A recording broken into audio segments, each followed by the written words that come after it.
ओम श्री गणेशाय नमः। ओम गं गुरुवे नमः। ओम नमः शिवाय। शिवजी सदा सहाय। रुद्र संहिता अध्याय 17, 18 और 19। यज्ञदत्त कुमार को भगवान शिव की कृपा से कुबेर पद की प्राप्ति तथा उनकी भगवान शिव के साथ मैत्री। सूत जी कहते हैं, मुनीश्वरों, ब्रह्मा जी की यह बात सुनकर नारद जी ने विनयपूर्वक उन्हें प्रणाम किया और पुनः पूछा, भगवान, भक्त वत्सल भगवान शंकर कैलाश पर्वत पर कब गए और महात्मा कुबेर के साथ उनकी मैत्री कब हुई? परिपूर्ण मंगल विग्रह महादेव जी ने वहाँ क्या किया? यह सब मुझे बताइए। इसे सुनने के लिए मेरे मन में बड़ा कौतूहल है। ब्रह्मा जी ने कहा, नारद सुनो, चंद्रमौली भगवान शंकर के चरित्र का वर्णन करता हूँ। वे कैसे कैलाश पर्वत पर गए और कुबेर की उनके साथ किस प्रकार मैत्री हुई, यह सब सुनाता हूँ। काम्पिल्य नगर में यज्ञदत्त नाम से प्रसिद्ध एक ब्राह्मण रहते थे, जो बड़े सदाचारी थे। उनके एक पुत्र हुआ जिनका नाम गुणनिधि था। वह बड़ा ही दुराचारी और जुआरी हो गया था। पिता ने अपने उस पुत्र को त्याग दिया। वह घर से निकल गया और कई दिनों तक भूखा भटकता रहा। एक दिन वह नैवेद्य चुराने की इच्छा से एक शिव मंदिर में गया। वहाँ उसने अपने वस्त्र को जलाकर उजाला किया। यह मानो उसके द्वारा भगवान शिव के लिए दीपदान किया गया। तत्पश्चात वह चोरी में पकड़ा गया और उसे प्राण दंड मिला। अपने कुकर्मों के कारण वह यमदूतों द्वारा बांधा गया। इतने में ही भगवान शंकर के पार्षद वहाँ आ पहुँचे और उन्होंने उसे उनके बंधन से छुड़ा दिया। शिवगणों के संग से उसका हृदय शुद्ध हो गया था, अतः वह उन्हीं के साथ तत्काल शिवलोक में चला गया। वहाँ सारे दिव्य भोगों का उपभोग तथा उमा महेश्वर का सेवन करके कालांतर में वह कलिंगराज अरिंदम का पुत्र हुआ। वहाँ उसका नाम था दम। वह निरंतर भगवान शिव की सेवा में लगा रहता था। बालक होने पर भी वह दूसरे बालकों के साथ शिव का भजन किया करता था। वह क्रमशः युवावस्था को प्राप्त हुआ और पिता के परलोक गमन के पश्चात राज सिंहासन पर बैठा। राजा दम बड़ी प्रसन्नता के साथ सब ओर शिव धर्मों का प्रचार करने लगे। भूपाल दम का दमन करना दूसरों के लिए सर्वथा कठिन था। ब्राह्मण समस्त शिवालयों में दीपदान करने के अतिरिक्त वे दूसरे किसी धर्म को नहीं जानते थे। उन्होंने अपने राज्य में रहने वाले समस्त ग्रामाध्यक्षों को बुलाकर यह आज्ञा दे दी कि शिव मंदिर में दीपदान करना सबके लिए अनिवार्य होगा। जिस जिस ग्रामाध्यक्ष के गांव के पास जितने शिवालय हों, वहाँ वहाँ बिना कोई विचार किए सदा दीप जलाना चाहिए। आजीवन इसी धर्म का पालन करने के कारण राजा दम ने बहुत बड़ी धर्म संपत्ति का संचय कर लिया। फिर वे काल धर्म के अधीन हो गए। दीपदान की वासना से युक्त होने के कारण उन्होंने शिवालयों में बहुत से दीप जलवाए और उसके फलस्वरूप जन्मांतर में वे रत्नमय दीपों की प्रभा के आश्रय हो अलकापुरी के स्वामी हुए। इस प्रकार भगवान शिव के लिए किया हुआ थोड़ा सा भी पूजन या आराधन समयानुसार महान फल देता है, ऐसा जानकर उत्तम सुख की इच्छा रखने वाले लोगों को शिव का भजन अवश्य करना चाहिए। वह दीक्षित का पुत्र, जो सदा सब प्रकार के अधर्मों में ही रचा पचा रहता था, दैव योग से शिवालय में धन चुराने के लिए गया और उसने स्वार्थवश अपने कपड़े को दीपक की बत्ती बनाकर उसके प्रकाश से शिवलिंग के ऊपर का अंधेरा दूर कर दिया। इस सत्कर्म के फलस्वरूप वह कलिंग देश का राजा हुआ और धर्म में उसका अनुराग हो गया।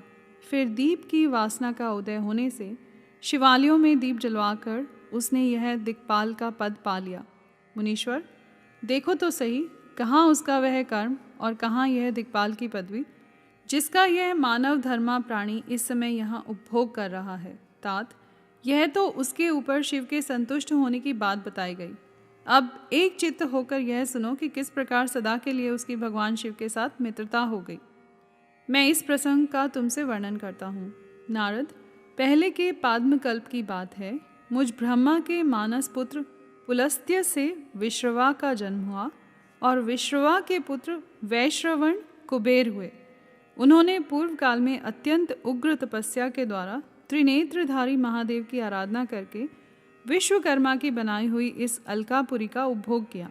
जब वह कल्प व्यतीत हो गया और मेघवाहन कल्प आरंभ हुआ, उस समय वह यज्ञदत्त का पुत्र जो प्रकाश का दान करने वाला था, कुबेर के रूप में अत्यंत दुस्सह तपस्या करने लगा।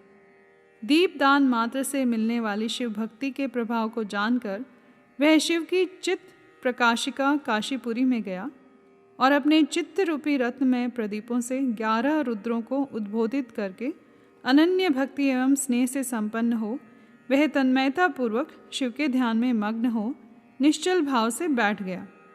जो शिव की एकता का महान पात्र है, तप रूपी अग्नि से बढ़ा हुआ है, काम क्रोध आदि महाविघ्न रूपी पतंगों के आघात से शून्य है, प्राण निरोध रूपी वायु शून्य स्थान में निश्चल भाव से प्रकाशित है, निर्मल दृष्टि के कारण स्वरूप से भी निर्मल है तथा सद्भाव रूपी पुष्पों से जिसकी पूजा की गई है, ऐसे शिवलिंग की प्रतिष्ठा करके वह तब तक तपस्या में लगा रहा जब तक उसके शरीर में केवल अस्थि और चर्म मात्र ही अवशिष्ट नहीं रह गए।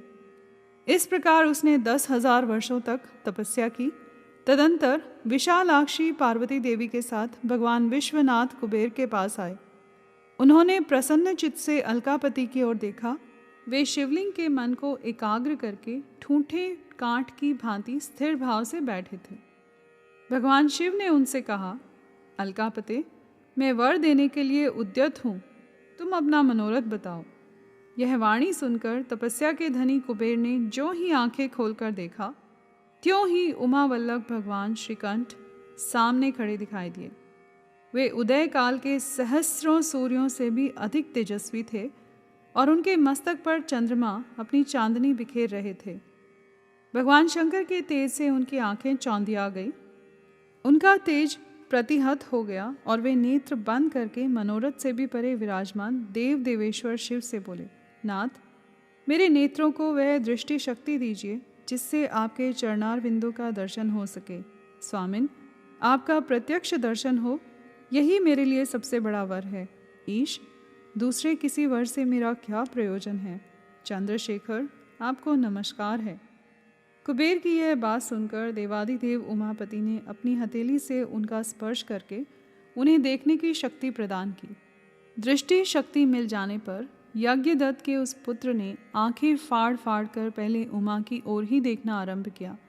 वह मन ही मन सोचने लगा, भगवान शंकर के समीप यह सर्वांग सुंदरी कौन है? इसने कौन सा ऐसा तप किया है जो मेरी भी तपस्या से बढ़ गया है?